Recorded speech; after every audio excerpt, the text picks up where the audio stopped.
The Icons of Real Estate Podcast. Are you ready to learn the proven money-making secrets from top-producing Icon agents? Ready to skyrocket your business? This podcast is for you. Tune in every week with your host, Tomasz Fonseca, and find out how to implement proven strategies to 10 times your business, from $3 million to $30 million in just 12 months. Brought to you by the Masters in Real Estate Marketing, Arter SEO. So welcome to another episode of the Icons of Real Estate podcast, where we spotlight top industry professionals who are making waves, right? I'm your host, Karen Roberts, and today I'm thrilled to introduce Dan, or Dr. Gray, a certified EXP luxury agent. Dan brings unparalleled expertise in luxury properties and first-time buyers. As a 5-time past chair of the Sudbury Real Estate Board and former Remax brokerage owner, Dan's leadership in real estate is exceptional. Beyond the industry, he's a dedicated community leader and past chair of the Health Sciences North Foundation, reflecting his commitment to making a difference. So welcome to the show, Dan. Thank you, Karen. It's my pleasure.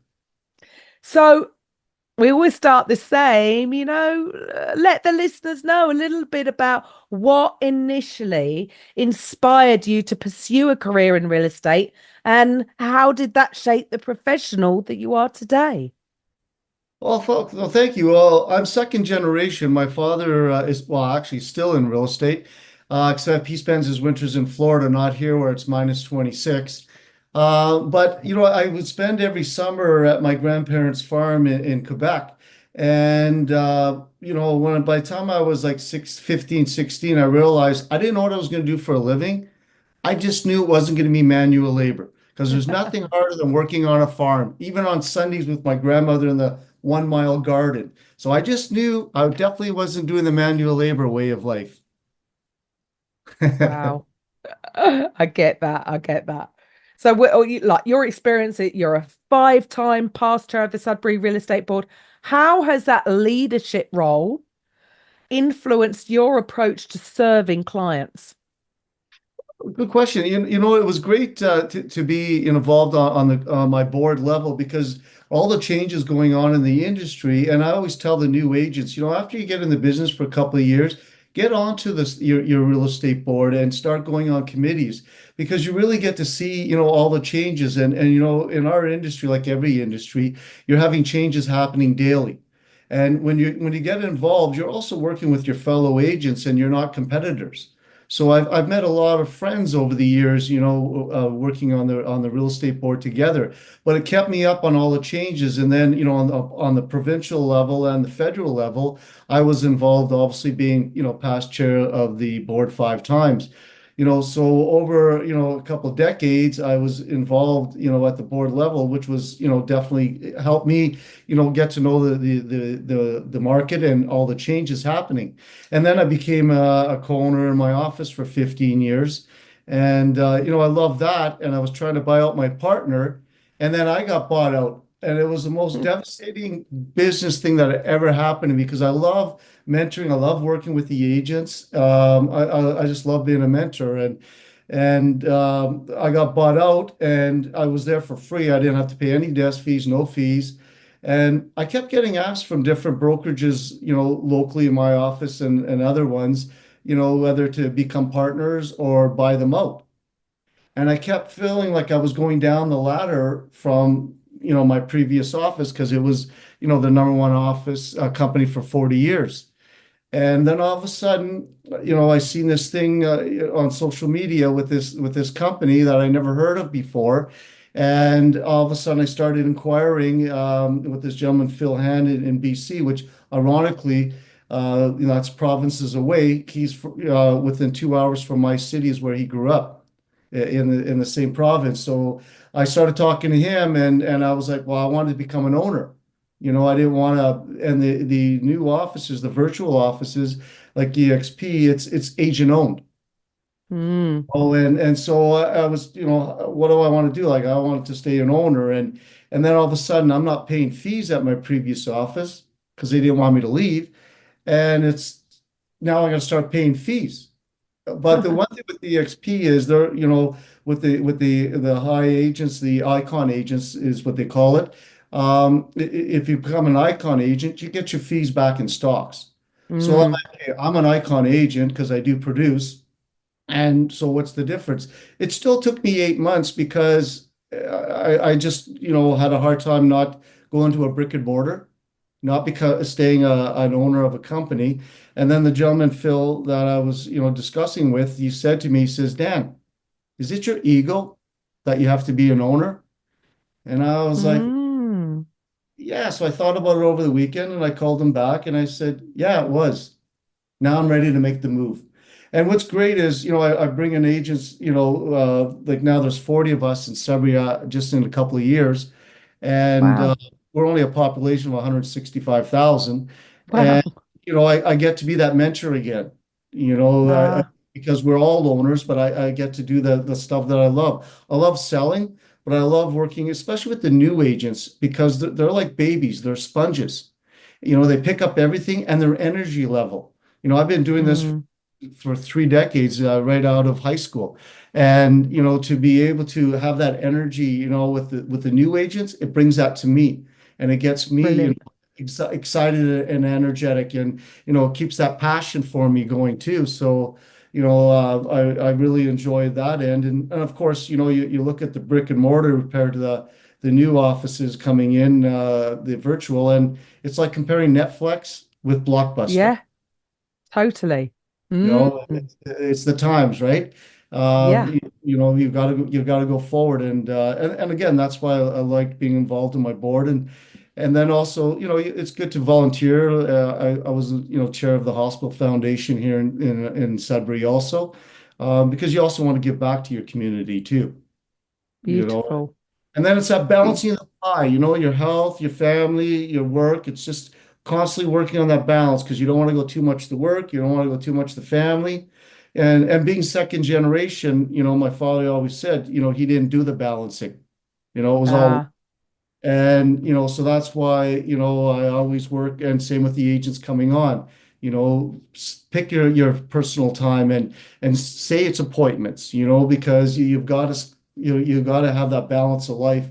Life's too short, just oh, to make money, or you've got to have that balance, and I'm constantly working on it. Decades later, I'm still working on that balancing because you just want to have a beautiful life. absolutely. And at least now you've got that flexibility with EXP. Correct. So, as someone who specializes in luxury properties, but you're also helping first time buyers, right? So, what unique strategies do you use to cater to those diverse client needs? What's funny is I do a lot of the luxury because that's a lot of its clients that started with their smaller home like we all do, and then as their business work gets better, and then of course upgrading homes, they're in that luxury end, and so I've been privileged enough to be working in the luxury end and selling those homes, and it's definitely a different market than your average price listings. But it's I enjoy it. You're dealing with people that have worked hard to get where they are, and I enjoy being around successful people. Where I gain myself is being with people that are as successful or more than me, and Mm, you get their energy and you get their what they've done, and that makes me grow. And the funny part about the first time buyers is that again, being second generation, I knew I wanted to be involved, with my kids because my father, wasn't there. That was their generation. And so I coached both my kids hockey. And all of a sudden, 15 years later, all those kids that I coached over the years, they're all calling me to buy houses. You know, yeah. and that's why a lot of agents ask, how do you get all of the do the luxury and do the first time buyers? Well, a lot of it is because of referrals, but a lot of it is, for example, the kids that I coached with my kids, growing up, and I love working with the first time buyers because it's new to them and they're excited and they're buying their first home and sometimes the first family home. And, sometimes I come home at night, 10, 11 o'clock at night, and I'm so stimulated that I can't go to bed. So I have to watch TV because I'm just so excited because I got into the vibes that my clients got into. And that's the one thing with COVID. A lot of people got isolated in their homes, but because the government had to reduce the rates to keep things going, the interest rates and all that, that our market was never busier ever than it was during COVID. So everybody that was stuck at home, I wasn't. I was always on the go because it was just such a busy market, Wow. and I got to work with, and that was a hard part too, is a lot of the young people, that had 2, 3-year-old kids, they weren't seeing any friends or family because of the COVID shutdowns and all that. I was their social life, because I was the only one out with them, and so it was a different time for a lot of people, but it was, I got to meet a lot of people and spend a lot of time out in those COVID, of course with the mask and everything, but it was definitely different times, and I've a privilege Wow. of working with a lot of first-time buyers, and they're a lot of fun. Right. And that's why it's so important to be so involved in the community. And that's why you're doing it. So moving on from that, how has your involvement in your community initiatives like the Health Sciences North Foundation, how has that impacted your perspective on building trust and relationships in real estate? Well, good question. Ironically, when COVID first came, I guess was that 5 years ago, Mm. I was actually chair of the Sudbury Real Estate Board, but I was also chair of the hospital foundation.